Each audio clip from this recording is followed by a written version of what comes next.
गांव सीतापुर की सुबह हमेशा की तरह सुनहरी धूप और खेतों की मिट्टी की खुशबू से महक रही थी। वहीं गांव के किनारे एक छोटे से घर में रहता था रमेश, अपनी पत्नी सीमा, बेटे रोहन और मजाकिया स्वभाव के बूढ़े दादाजी के साथ।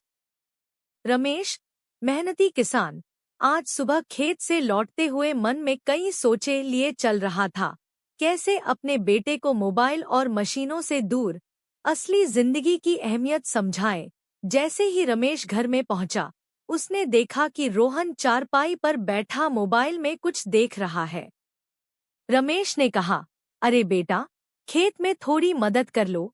रोहन ने जवाब दिया, पापा, मैं पढ़ाई कर रहा हूँ। ये मेरी लाइब्रेरी है। रमेश हंस पड़ा, लाइब्रेरी? हमारे जमाने में तो खेत ही हमारी किताबें थे। सीमा ने बीच में आकर समझाया, रमेश, बच्चों का ज़माना बदल गया है, इन्हें भी समझो।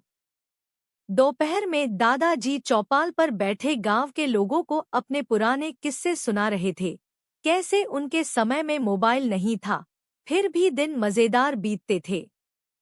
सब ठहाके लगा रहे थे, मगर रमेश के मन में चिंता थी। उसी शाम उसने ठान लिया, रोहन को सबक सिखाना होगा। अगली सुबह रमेश ने चुपके से रोहन का मोबाइल छुपा दिया। जब रोहन को पता चला तो वह परेशान हो उठा। माँ से पूछा, माँ, मेरा फोन कहाँ है? सीमा ने हल्के से मुस्कुराते हुए कहा, पापा ने कहा है थोड़ी देर बिना फोन रहो। रोहन ने सोचा, अपने दोस्तों से बात करता हूँ। चलो पापा को दिखाते हैं कि मोबाइल और टेक्नोलॉजी से हम क्या क्या कर सकते हैं। उन्हें अपनी दुनिया दिखानी है। दोस्त मदद करने को तैयार होते हैं। अगले कुछ दिनों में रोहन ने अपने दोस्तों के साथ मिलकर एक स्मार्ट सिंचाई सिस्टम बनाया, जिसमें मोबाइल से पानी कंट्रोल होता था। एक दिन उसने पापा को खेत में बुलाया और दिखाया कि कैसे एक बटन दबाते ही पानी की धार फसलों तक पहुंच जाती है।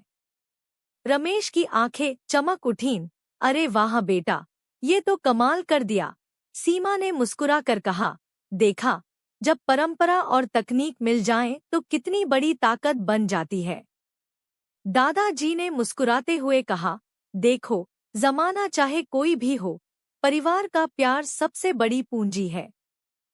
रोहन ने जवाब दिया, और मैंने सीखा कि मोबाइल और मशीनें चाहे जितनी जरूरी हों, लेकिन परिवार के साथ बिताया समय सबसे कीमती होता है।